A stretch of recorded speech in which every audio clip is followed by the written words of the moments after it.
Good afternoon everyone, especially to you ma'am. So ang ako na report karon is about Article 316, other forms of swindling, Article 317, swindling a minor, Article 318, other deceits, and Article 319, removal, sale, or pledge of mortgage property.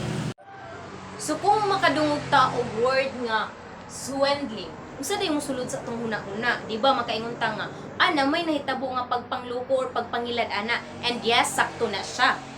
In Article 316, there are 6 forms of swindling.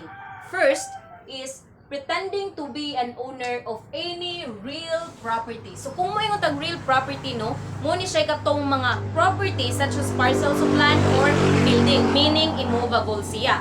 It is committed by any person who pretending to be the owner. So nagpretend siya as an owner of any real property, shall convey, sell, encumber, or mortgage the same. Meaning, nagpretend siya nga siya'y tag-iya ato nga property. Parcels of land man na siya or building man na siya sa ngalan nga nagpretend siya nga siya'y tag-iya, and then naa siya'y gibuhat nga executed an act of ownership. Example, si Ana, nagpa-pretend siya nga siya'y tag-iya ana nga building, ana kadako nga building. Dayon, ihato siyang gibaligya or gihimo niya collateral. Dayon, gibuhatan niya og piki nga dokumento. Present niya dito siyang amiga nga kini ako ani nga property, gusto na ko ni siya ibaligya. Sa ngalan nga nagpretend or naay action, executed an act of ownership. Meaning, ma-fall na siya in Article 316, pretending to be an owner of any real property. Because there is prejudice sa other parties, no? Nakahatag siyang damage dito sa other parties or sa third party. In Article 316, the second forms of swindling is disposal of encumbered property. It is committed by any persons who, knowing kabalo siya that the real property is encumbered, shall dispose of the same although such encumbrance be not recorded. The elements are, first is that the thing disposed of be real property. Balay ba siya, yuta ba siya, or building ba siya. That the offender knew kabalo siya that the real property was encumbered, whether the encumbrance is recorded or not. 3. That there must be express representations by the offender that the real property is free from encumbrance. Ning ana siya nga, ay pre, wala lagi na problema. Maihang mga papel. Next is that the act of the disposing of the real property be made to the damage of another. So, nakahatag siya damage in other parties. Example, si Ana. Si Ana, nakabalay siya because of kaning housing loan. O dako nga balay tungod sa housing loan, meaning that the property or that the real property is subject to claim by the lender. Nganong si lender man, it's because wala pa man na paid ni Ana iyang utang or iyang loan dito sa support niya para matukod to niya nga balay. And then in order para mabaligya to niya nga balay, dapat sa niya isettle ang mortgage dito kay lender. Meaning, iyaha sa dapat bayaran ang kulang niya nga utang dito sa housing loan niyang ikuhaan. Third forms of swindling under Article 316 is wrongful taking of personal property. It is committed by the owner. So, ang nakakommit is the owner of any personal property who shall wrongfully take it from its lawful possessor to the prejudice of the latter or any third person. Meaning, ang property involved, inote nato nga diri sa wrongful taking of personal property, that ang property involved is personal property lang siya. Cellphone ba na siya? Alahas ba na siya? Or pwede po ibutan diri ang bank accounts. Example, si Pinky na siya'y alahas nagkantidad og 15,000. Then kato niya nga alahas is iyahang gi-phone or giprenda niya dito sa ka phone shop. Dayon ning ana siya nga ayaw ka bala ka sir kay kaning naalagi ko kwarta nga ikabayad na. Siya kwarta nga ikabayad.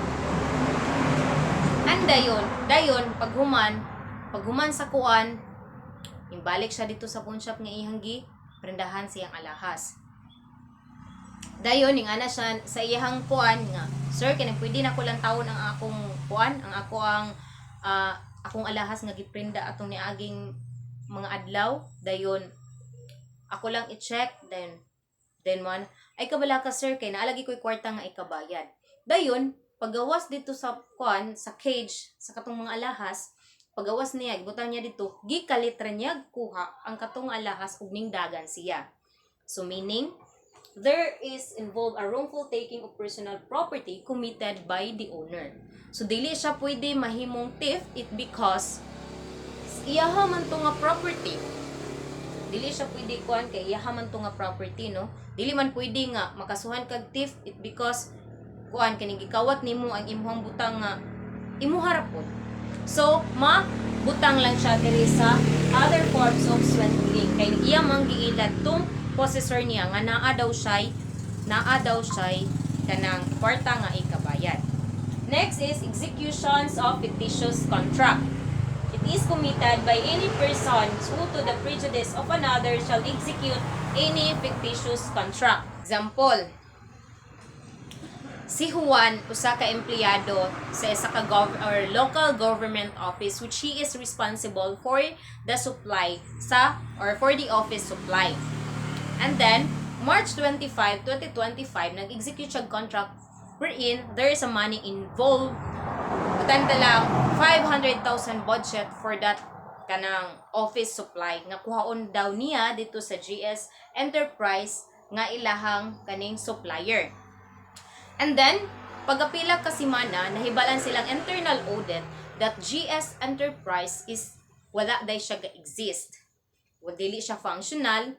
And then, nahibalan nila nga katong nga kwarta or katong gibuhat ni Juan as isa ka empleyado, nag-execute siya fictitious contract for his kaning personal gain ra di ay ito. So, ma-fall siya under 316, number 4, executions of fictitious contract. Next is accepting compensations of not performed services.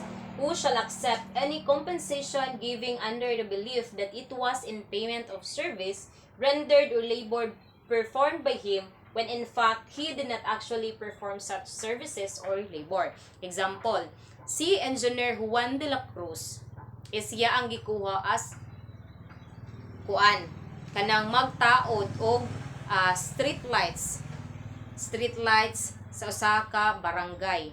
So gikuha dayon ang gibutang sa ilahang kontrata nga tagaan siya og 400,000 or bayaran siya og 400,000 kung mahuman niya og taod ang 50 ka mga street lights sa tibuok barangay. Dayon, pagapila ka kuan, ning balik siya dito sa barangay officials ug niingon siya nga nahumana na niya og taod ang mga street light, 50 ka mga street lights sa tibuok barangay. Dayon, gihatag sa iya ang kwarta, iyang gidawat. And then, pagkapila ka adlaw, ning ana na tong commission audit o ang barangay officials nga ilahang subayon ang mga street lights or projects nga ilang gipataod. Ug sa dihang nahibal-an nila nga maskin isa ka street lights is walay natukod. This is Article 317, swindling a minor. It is committed by any persons who taking advantage of the inexperience or emotions or feelings of a minor to his detriment shall induce him to assume any obligations or to give any release or execute a transfer of any property right in considerations of some loan of money, credit, or other personal property, whether the loan clearly appears in the document or is shown in any other forms. So, example ana, si Juan is 45 years old. Dahil naa siya cellphone nga gibaligya didto ni Ana, which is si Ana is 7 years old pa lang siya. Dayon ning ana siya nga day na ako'y cellphone baligya. Kuan ra ni 5K ra ni siya. Si Ana nga bata pa pod, is iya pong sugot pud siya. Sigiya kay nalipay siya nga 5K lang ang cellphone.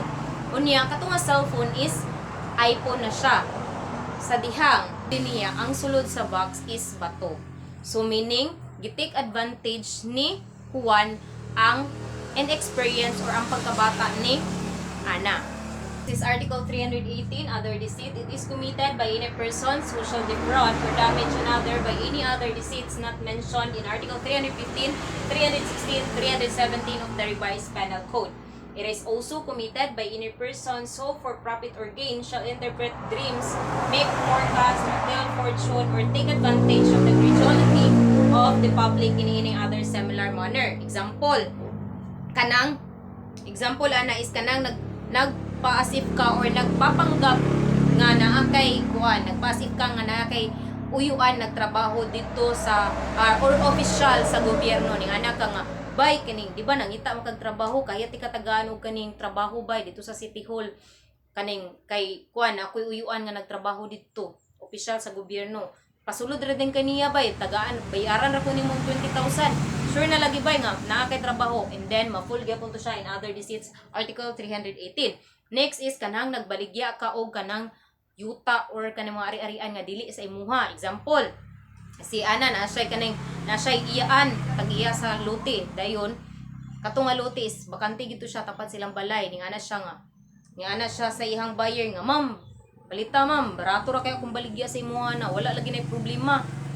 Dayon ato nga pamaagi is nailad niya ang buyer kay nagpaasip siya tag-iya.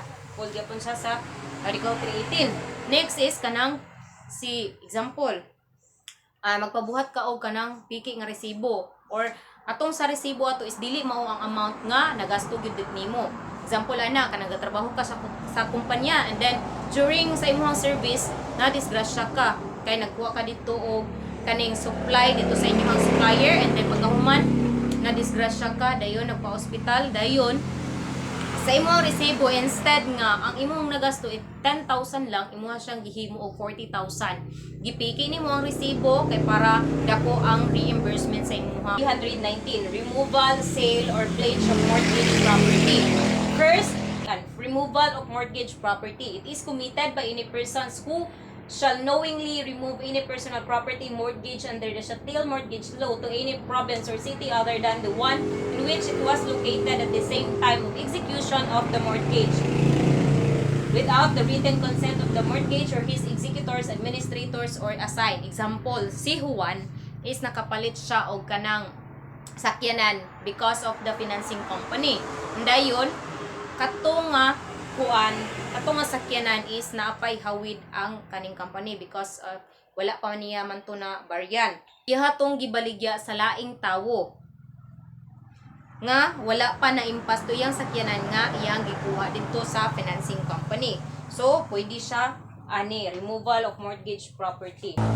Next is sale or pledge of mortgage property. It is committed by any mortgagor who shall sell or pledge personal property already pledged or any part thereof under the terms of the chattel mortgage law without the consent of the mortgagee, written on the back of the mortgage and noted on the record thereof in the office of the register of deeds of the province where such property is located.